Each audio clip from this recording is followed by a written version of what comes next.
Hello বন্ধুরা, কেমন আছো তোমরা? সকাল সকাল উঠে ব্রাশ ট্রাশ করে খাওয়া দাওয়া করে একটু এদিক ওদিক বাড়িতে ঘোরাফেরা করছি। কিছুক্ষণ বাড়িতে এইভাবে কাটানোর পর ভাবতেছি যে একটু বাইরে থেকে ঘুরে আসি। তারপর বাইরে আসার পর দেখলাম যে ওইদিকে কিছু ভাই খেলা করতেছে, তাই ওদের ওইদিকে গেলাম। এদের এখানে আসার পরে দেখতেছি যে এরা অনেক কয়জন মিলে গুলি খেলতেছে। তারপর আমি ওদের ওখান থেকে সোজা বাড়ি চলে আসলাম। বাড়ি এসে একটু বসে বসে ভাবতেছি যে কি করব আজকে। তারপরে ভাবতে ভাবতে আমি আমার ভাগ্নির সাথে একটু খেলা করছিলাম। কিছু সময় ভাগ্নির সাথে খেলা করার পর এখন স্নান করে রেডি হলাম।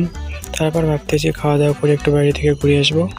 তো খাওয়া দাওয়া করে চলে আসলাম আমি খেলার মাঠে। এখানে অনেক কেউ খেলা করতেছে, অনেক ভাই ভাই খেলা দেখতেছে। তারপর কিছু ভাই আমার ভিডিও করে থেকে আমার ক্যামেরার সামনে এসে ভেবে নাচতেছিল। তারপর আমি আর আমার একটা বন্ধু মিলে এখানে আসলাম কুল পাড়তে।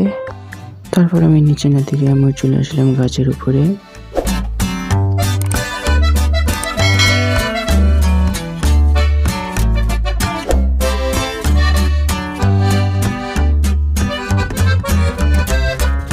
তারপর আমি ওখান থেকে চলে আসলাম বাড়ি। আজকের ভিডিও এটি হয়েছিল।